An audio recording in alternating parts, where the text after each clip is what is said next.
Ever since the tragic school shooting in Parkland, Florida, that took the lives of 17 Americans, our country has been torn apart by those who are using the tragedy to advance their leftist political goal, which involves denying our Second Amendment right to bear arms. Their end goal is total gun confiscation. George Soros and others have an evil secret behind the scenes of this movement that the hardcore anti-gun, anti-Trump forces never want you to know.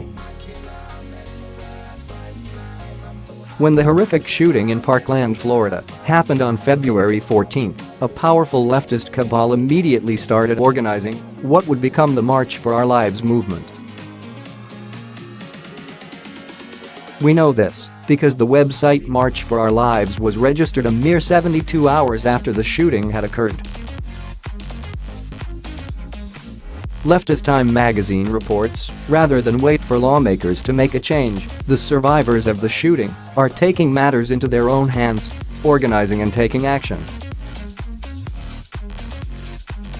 From their parents' living rooms, Marjorie Stoneman Douglas High School students are planning a march on Washington, D.C. called March for Our Lives. We are to believe that traumatized high school students, with the help of a few grieving parents sitting in their living rooms, planned this entire movement. That's one huge lie they want you to believe, and that's evident when you imagine the shock and mourning they would have been experiencing in those first hours. BuzzFeed's piece on this so-called grassroots student-led movement was filled with propaganda and lies about how this March for Our Lives movement just happened spontaneously when a couple of highly motivated kids got together, and within a couple hours, they had done the impossible. BuzzFeed reports, Cameron Kasky began a group text with a few friends that has since ballooned to include as many as 19 participants.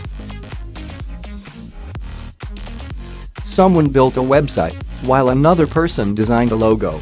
I've been there in the group chat since basically hour one, said Sophie Whitney, an 18-year-old senior. Cameron just felt really inclined to make a specific movement. You can't just make change. You have to be organized. Cameron Kasky is one of the Parkland kids who was screeching and screaming that the NRA are child murderers at the CNN town hall. He has been well coached, and get this, he has a GoFundMe page with over $2.7 million donated. This is no grassroots kid-led movement. The sickos behind this very sophisticated movement, with the professional website, the professional messaging, and the campaign to push it into mainstream media, are the same people who are behind the Women's March, and this is pure evil, as we will show you.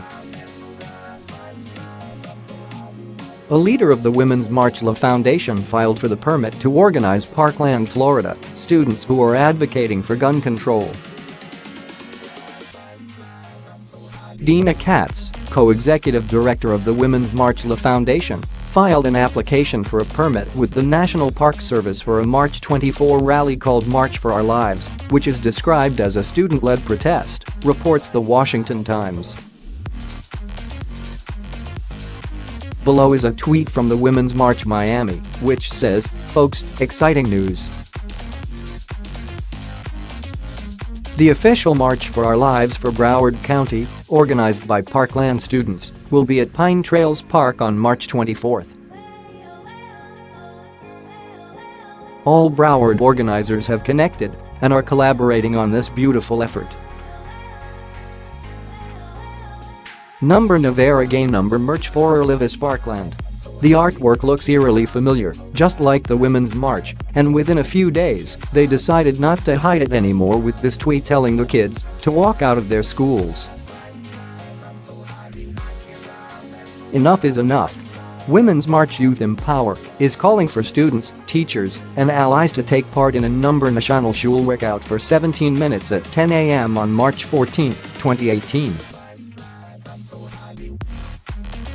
Join us in saying number enough. The Women's March tweet from February 16, 2018. Read: These godless Marxists are behind this entire Parkland movement, and the name of this movement is extremely important to them. Messaging is paramount in any political campaign, so these sickos in the Women's March made sure to stab the pro-life movement in the back with the name March for Our Lives. The pro-life march, that is held every January to protest abortion and Roe v. Wade, is called the March for Life movement. You can see how it sounds so similar, and that is on purpose. Those leftist shrews are taunting those of us who are against abortion and for the Second Amendment. But they aren't the only ones involved. There's no doubt George Soros sees this as a huge opportunity to fundamentally change the United States by curtailing our Second Amendment. Breitbart reported that David Clark, the no-nonsense former Milwaukee sheriff, tweeted about the event being so well organized and likely funded by left-wing billionaire George Soros. The well-organized effort by Florida school students demanding gun control has George Soros's fingerprints all over it, Clark tweeted. It is similar to how he hijacked and exploited black people's emotion regarding police use of force incidents into the cop-hating Black Lives Matter movement. Then, you have the useful idiots in the Hollywood crowd, including Oprah Winfrey, George Clooney, and others who are following suit to save the kids. Those of us who know abortion is murder and know it is a grave sin being committed by America in God's eyes just shake our heads at this blatant attempt to equate a random shooter killing people to mothers killing their own children in their wombs.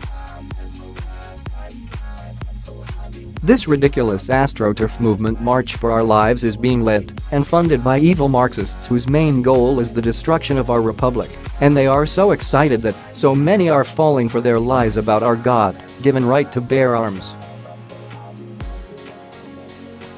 All Americans should have the truth about who these charlatans really are and their sick end game.